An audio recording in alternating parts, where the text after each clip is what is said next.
No secret. I'll spill the beans on what the secret was. I wanted all the product brands on one side and the service brands on the other, right? So that's just the secret of how this panel is organized. It's a very tough thing to do a panel after lunch.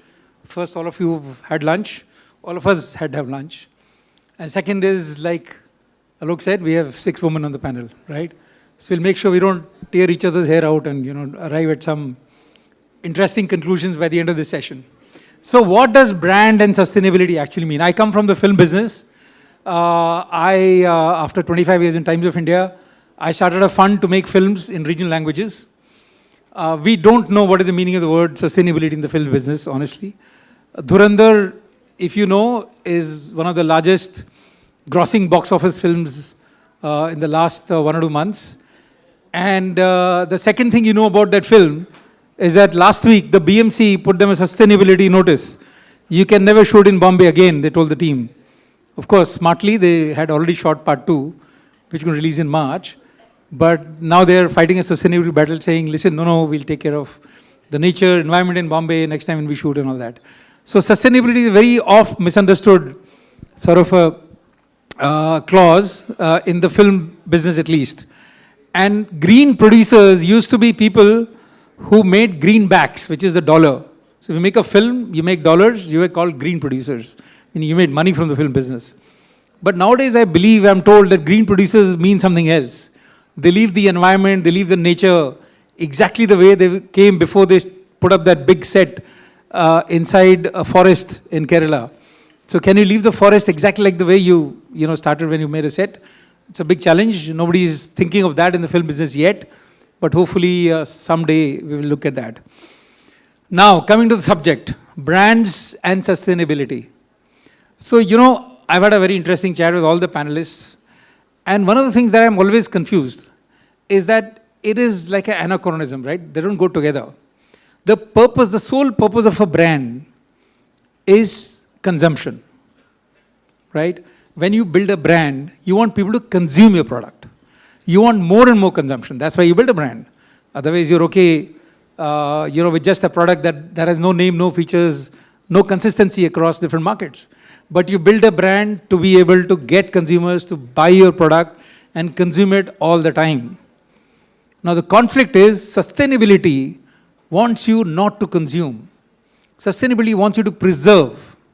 Sustainability is anti-consumerism.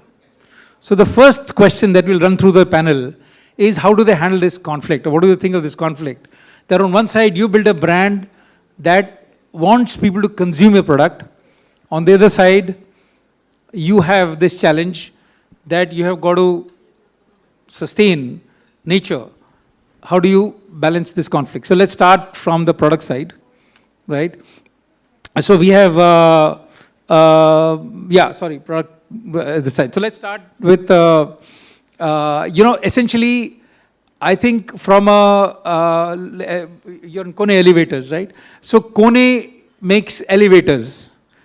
Now, when you make elevators, either you're making an elevator for a building that's going to the sky, 50 stories, 75 stories, 100 stories, or you're making an elevator that is going to the ground, right, which is digging deep into the soil.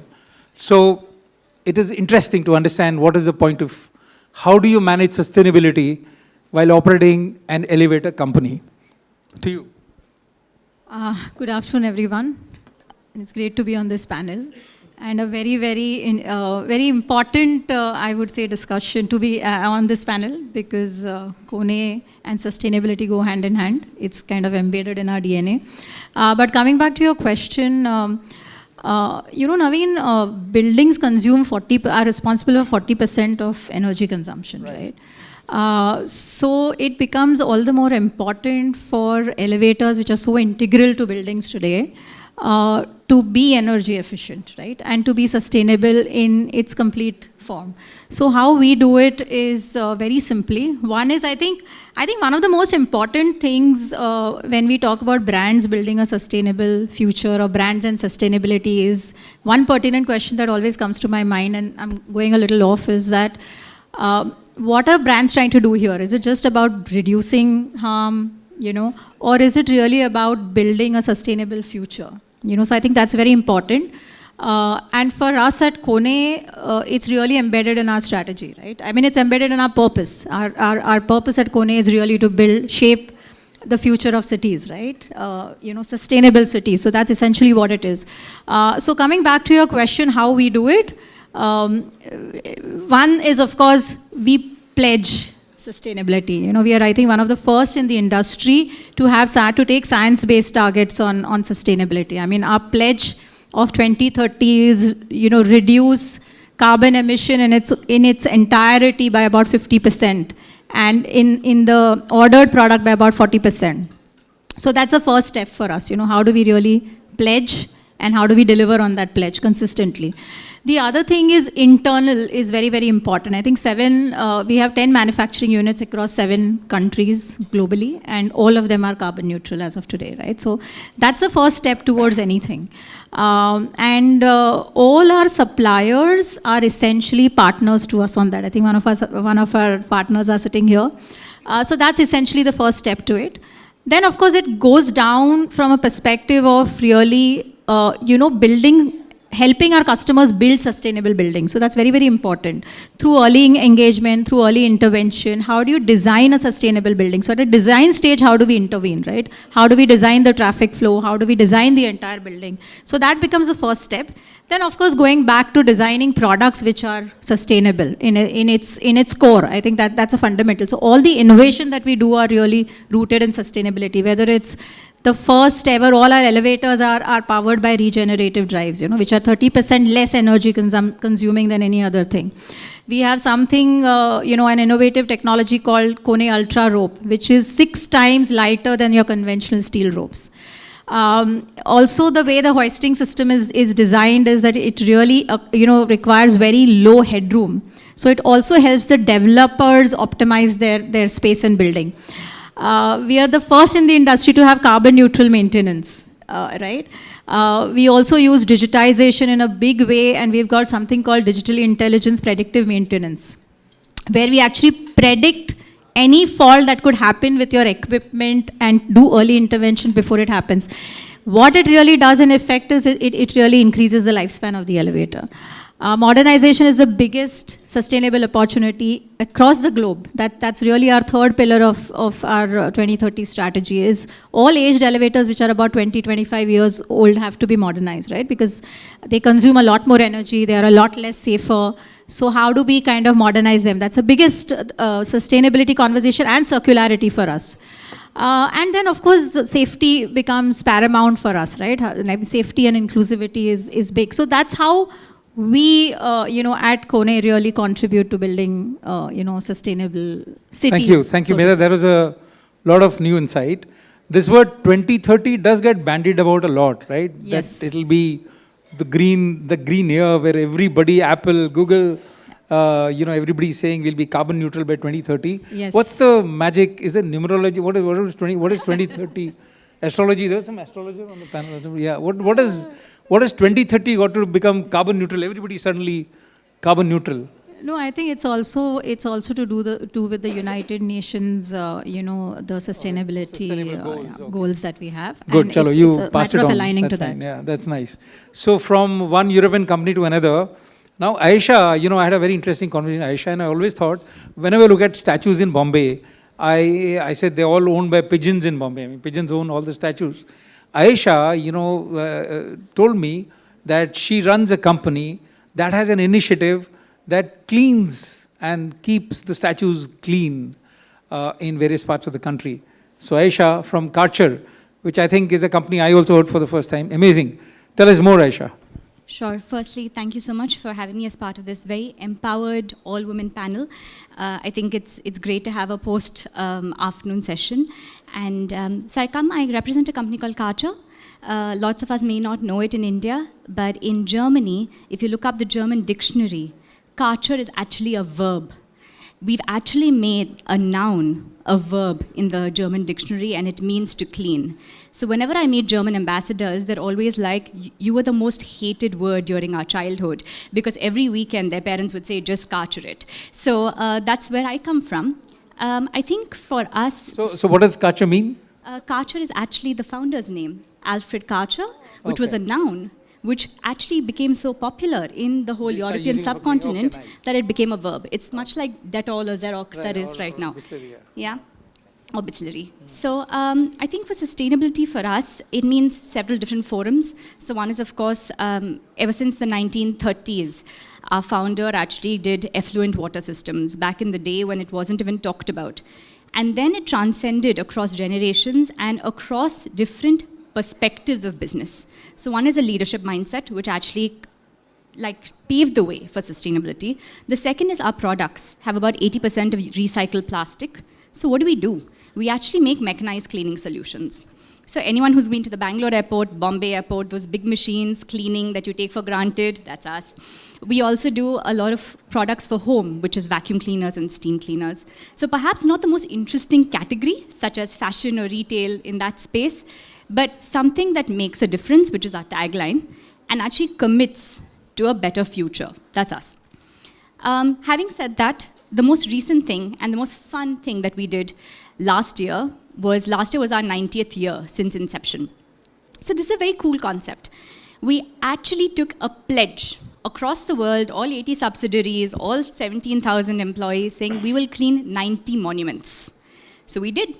We actually cleaned Mount Rushmore for the 4th time. We cleaned the Statue of David in Rio for the 4th time. We did reverse graffiti on the Osaka Dam in Japan for the 2nd or 3rd time, where we drew a big Godzilla on the dam. And in India, we did statues in Bombay. We did temples in Vrindavan. And we did a lot of other things. And of course, all of this is pro bono. So we don't charge anything for it. Everything is on us. We keep it quiet. But I think the whole effort is that our purpose statement says it's renew to sustain.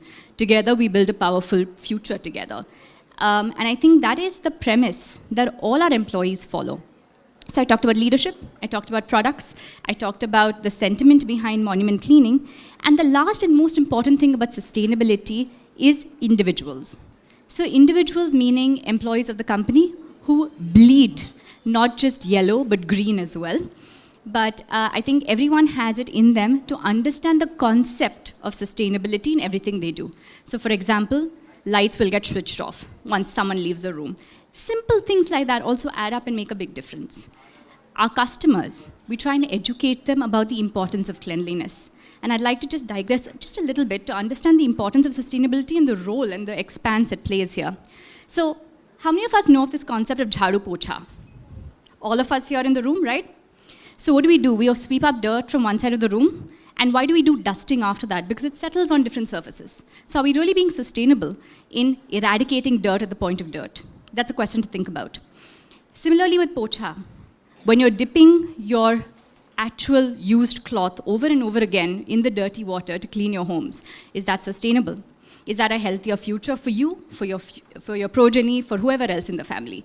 So I think the effort will be multifold. And while sustainability is one word, we can talk about carbon emissions, we can talk about effluent water treatment, we can talk about cultural monuments and cleaning. But again, when it kind of drills down, it's to every one of us present in this room to make an impact or a difference. So I think that's the idea and the invention of the power of one, and that's what we stand for. Thank you, Aisha. So next time you're at an airport or a hospital and you see one of those machines sneaking up to you, you can remember that this is Aisha, right? Please connect with me on LinkedIn, send me a picture. We will post about it. Don't worry about that, yeah. Yeah, nice. Great initiative. Yeah, great initiative. All right, so now we come to Ekta. Ekta runs a cosmetics company. And I'm wondering, scratching my head, for the last few days, say, how can a cosmetic company ever do anything which is sustainable? This is like, a great brand, great product, highly desired. Every consumer wants it. They want to sell more products. But how do you make it sustainable? So, sustainability as a concept in India, okay? Let's make it a little bit of a metaphor here. Sustainability is like, it's in its awkward teenage phase right now in India. I like that. Yeah, so basically everybody's talking about sustainability in cosmetic industry, but not many brands have figured it out. So India is a price sensitive market. People, it's about mindset really. People would would people pay more to, buy a sustainable product? Because let's be real, sustainability is expensive. So it really depends on how you market the brand. So now, in the next decade, we're moving from sustainability as a marketing, brand telling story to operationalizing it, really. The entire difference that we will be creating would be, so initially, when we talk about, previously, sustainability the brands used to adopt sustainability as social initiatives. Like, I remember there was this initiative by Unilever, Save Water initiative in Gujarat. And that was what sustainability and CSR concepts used to be in the good old days.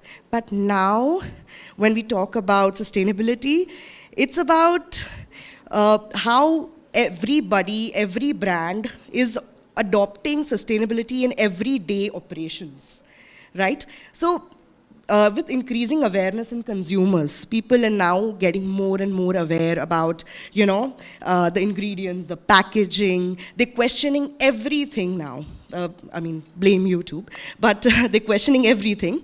So, which is why now brands will have to start adopting it. Yes, price sensitive is a problem, but eventually brand will have to start adopting it, because now people have started knowing more about it, and people are willing to, convert and pay a little more. But that also comes with a lot of restrictions, because, as I said, sustainability is expensive. So when you try to go into the sustainability phase, your cost of the product increases significantly. Yeah, we'll come to cost in a bit, but Yes. thanks a ton. Yeah. So that's the product side. So you've got an elevator company, you've got a cleaning services company, and you've got a cosmetic brand trying to figure out how to handle sustainability. Let's come to the services side. This is interesting, right? At least these guys, at least from what I know, 2% of this CSR budget goes into, saying sustainability. Now, these are service people. So let's start with Kisht. Now, Kisht, right there, Shweta is actually running Kisht. Kisht obviously means installment, not something that we all like very much. But, so she's running Kisht, and she gives, obviously, loans. And the company is also headed to IPO very soon. So let's understand, how do you look at sustainability as a financial services company giving loans to people? So are your loans eco-friendly, or what is it? Yeah? Or only for eco-friendly products? Yeah, a little bit, but at Kisht, and I'm sure this is true for most services company, sustainability goes beyond an ESG metric. Sustainability goes beyond an environmental sustainability, right? We are looking at financial sustainability. We are looking at behavioral sustainability. Sustainability essentially is something that can last, something that can sustain, something that can actually empower futures, right? And that goes beyond using eco-friendly fabric or fast fashion. I think this is slow burn and long haul sort of a game, right? So the way we approach sustainability is as a philosophy in terms of how we stand for financial inclusion. We look at people who are new to credit. We bring them into the digital fold.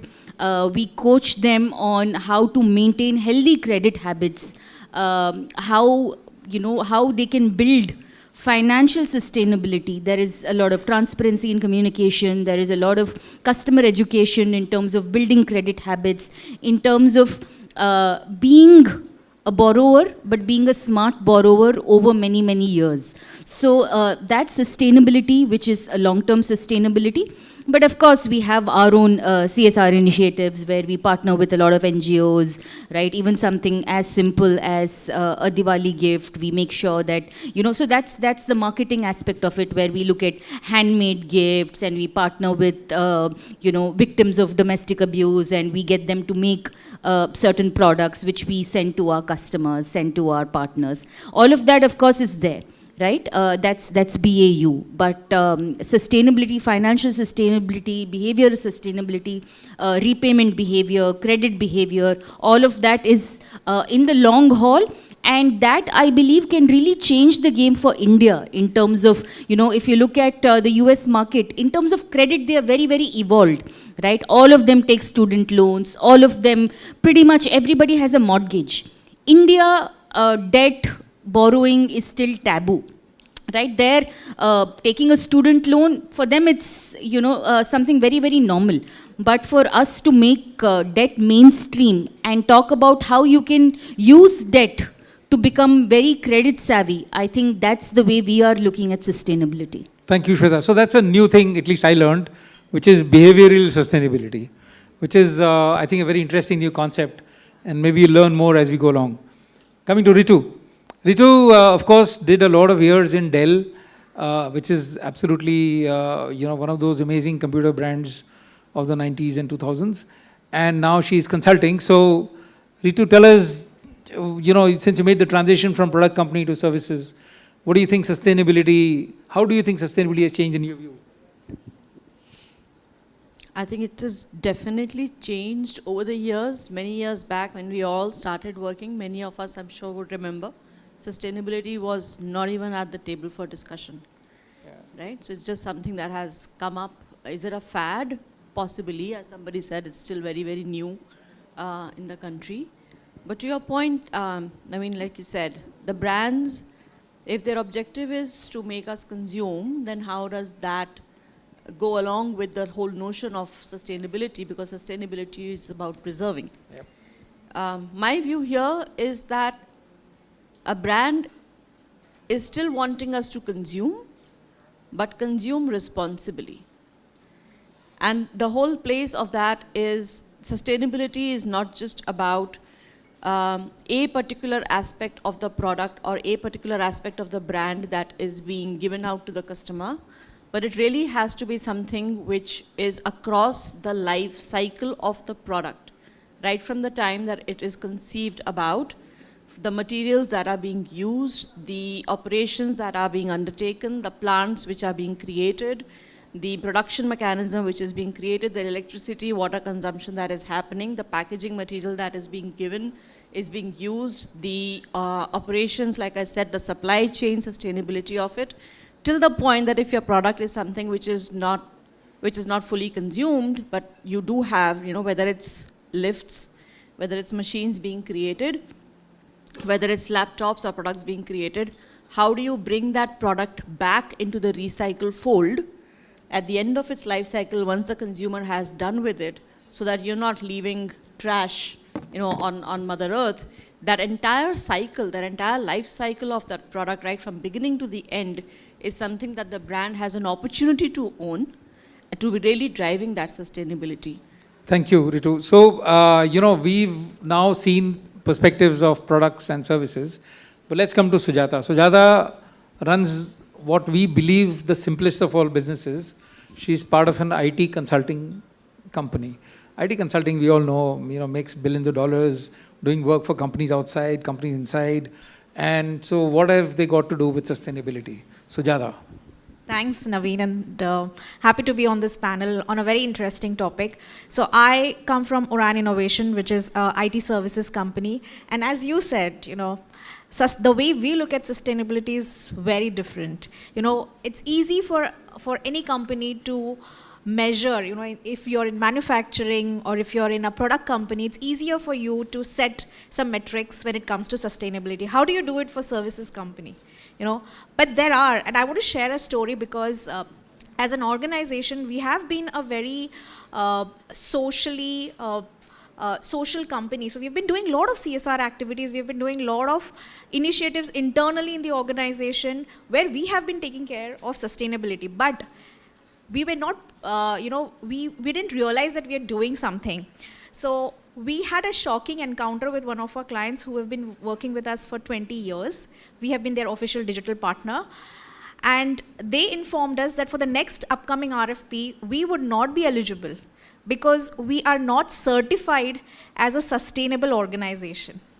And that was a shock for us, all of us, because we didn't realize that there are certifications, there are accreditations for all this. And that's when, we started really studying, how do we become more sustainable? How do we prove to our customers that, we are a sustainable organization and we are we are a eligible partner for them. So once we identified all these things, we realized we're already doing a lot of stuff. It's not documented. There's no process around it.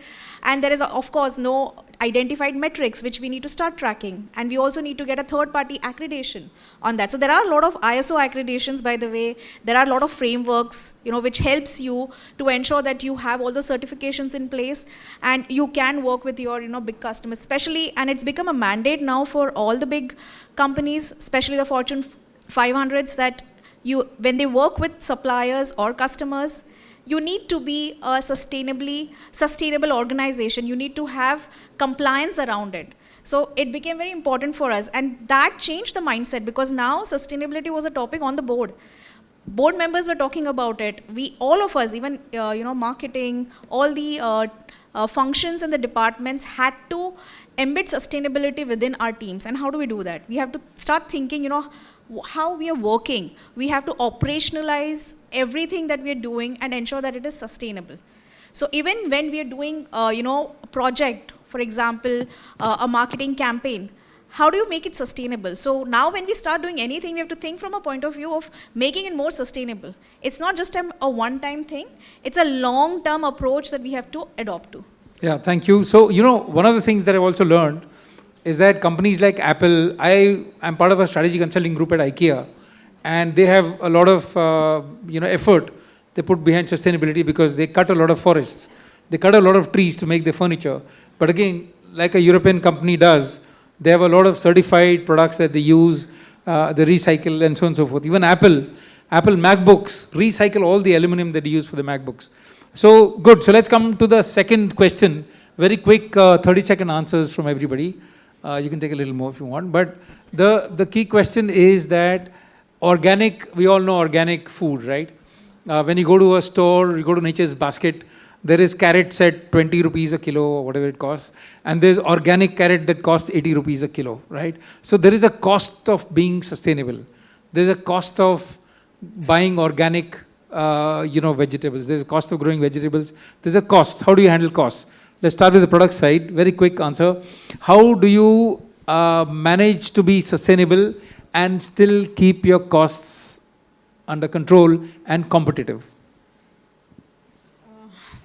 Okay.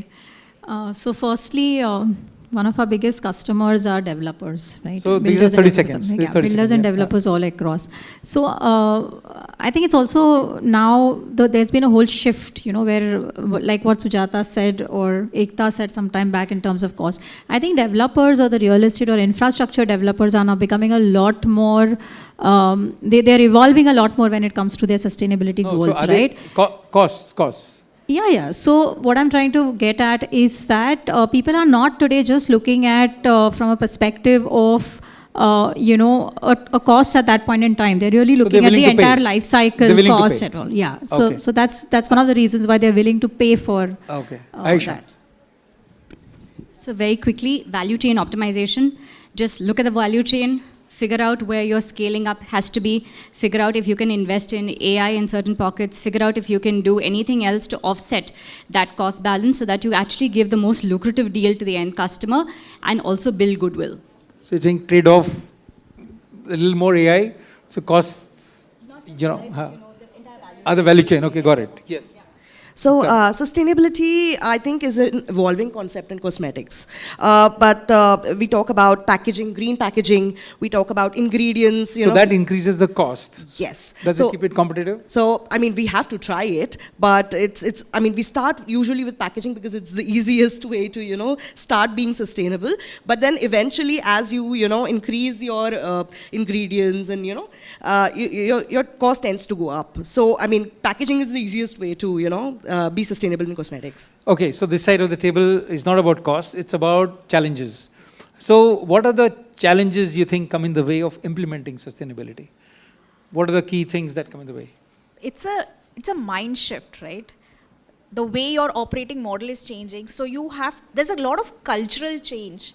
So we have to do a lot of trainings to our employees, to our suppliers, our vendors that we work with, that, this is the new way of working. So I think that's been one of the challenges, that we have to train everybody and ensure that they are also part of this journey with us.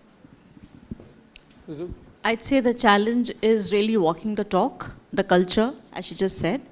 Are you greenwashing, or are you actually walking the talk? And that all comes down to the culture that you want to build and do that. For that sustainable initiative to really be sustainable, because your communities, your customers, your employees, everybody can see through that, greenwashing, as we said. So you don't have to go full on. Even if you're saying, I'm going to do this step of my entire operations, that's fine. Take one baby step. Identify your operational inefficiencies, cut costs, redeploy some back into your sustainability initiatives, pass on some costs, absorb most, and that's the only way it can get sustainable. I think the cost per se, or the effort per se, is to sort of break away from the norm. One thing that we've done at Kisht, now hardcore salespeople who are on the field, collection people, branch people, over many, many years they are used to getting collaterals, printed collaterals, merchandise, give us pens, give us notepads, give us branded t-shirts, give us branded caps, right? This whole concept of organizations' brand on merchandise is very prevalent across the world, but especially in India. So something that we've done, and something that I've personally done, is to sort of completely put a ban on some of these things, right? Completely put a ban on printed collaterals, saying, hey, we'll give you digital cards. Why don't you just send that to your customers? Why do you need something printed? Why do you need merchandise, right? Brand can be built through a lot of other ways than merchandise. So it's a small thing. It makes me very unpopular, but that's something that at least I've enforced over the last 4 years. Not to print anything unnecessarily, definitely not branded merchandise for anyone at Kisht. Nice, that's interesting. So across the panel, is there an example of sustainability beyond your companies, right, that you really liked? Is there an example that you saw somebody else doing, maybe a competitor? I hope this panel is not being recorded. Or maybe somebody else that you said, wow, what a terrific thing to do. Is there any example across the panel that you think of, a brand or a company, whoever, across India, across country, who you think is a great example of sustainability? I think Unilever. Yeah. I think Unilever is one of an the... example? Across... Any Unilever as an organization is extremely, as in the whole operations to their end product is rooted in sustainability. So Right. On the other side, coming from the media side, Unilever is the bottom of the barrel buyer. What cost 20,000 rupees, they'll ask for 2,000 rupees. And I think this is where they're putting all the money, sustainability. Yeah. As a past employee, I'm going to say ITC and eChopal. I think they've revolutionized the agrarian market for farmers, and they've passed on that benefit. ITC, that's a good example, yeah. Yes. So I think there's a brand called Forest Essentials. Yeah, of course. They are a beautiful blend of traditional and sustainability with the ingredients that they use. I think that they've nailed it, I think. Nice. Examples? Again, as a past employee, I'm going to say Dell Technologies, hugely invested into sustainable initiatives across as an operating business model. Another brand that comes to my mind, and I would encourage all of you to look them up, is a brand that I was mentoring, Earth Tattva. They're basically into recycled ceramics. So all the industrial ceramics which lies wasted, they've actually taken that, recycled that ceramic and reused the ceramics not just as clay, so recycled clay for ceramics to potters, and also they're now creating a lot of tableware with it and a lot of decorative Rock Garden, stuff with Chandigarh, for example. Absolutely. So it's beautiful stuff. Earth Tattva, do look them up. I love them for what they're doing. So it's a very small initiative by somebody who's passed out of NIT Ahmedabad, but really doing a lot of amazing work. So something really good to look up Shweta, to. any example? You have any example? For me, it's not just one brand. For me, it's a concept which is really taken off, this whole concept of thrifting. There are so many brands that have come up, especially on Instagram. There's My Almari, Zenosia. There are so many smaller WhatsApp groups that I'm a part of. I think thrifting has become mainstream. People are selling, their pre-loved. Earlier we used to It's a say new word. pre-used, Yeah, yeah. pre-owned. Yeah. Now everybody's saying pre-loved, right? There are so many beautiful clothes that are out there. There are so many, excellent pieces of furniture. And I think people are no longer embarrassed to say, hey, I thrifted this, right? Earlier it used to be, a little shameful. Ye kya, why have you bought a second-hand stuff, right? Nobody says second-hand now. Everybody says pre-loved. Yeah, that's And right. I love that for us, that the way everybody is embracing thrifting overall as a concept. I stay in a gated community in Powai. Within the community, there are so many thrift groups where we sell furniture, old books, footwear, right? And it's a very healthy culture that's slowly setting Let's in give this. 3 cheers to the guy who invented the word pre-loved. Yeah. Naveen, I just want to add to that. I think one of the most sustainable things are the the Gen Zs. I think they are big time into circularity and, yeah, correct. just buying the Yeah. pre-loved. Any example, Meda? So I think KPMG, I don't know if most people may not know, but KPMG has done a fantastic job of educating about sustainability to not only its suppliers and customers, but it does open training programs as well. I think, which is fantastic, because for services companies like us, I think it's a very good starting point, to get into sustainability. Thank you. Okay, I think just 1 minute. If there are any questions in the audience, happy to take any questions. Just one. Yes. Thank you. You need to get a mic there. Is there a mic there?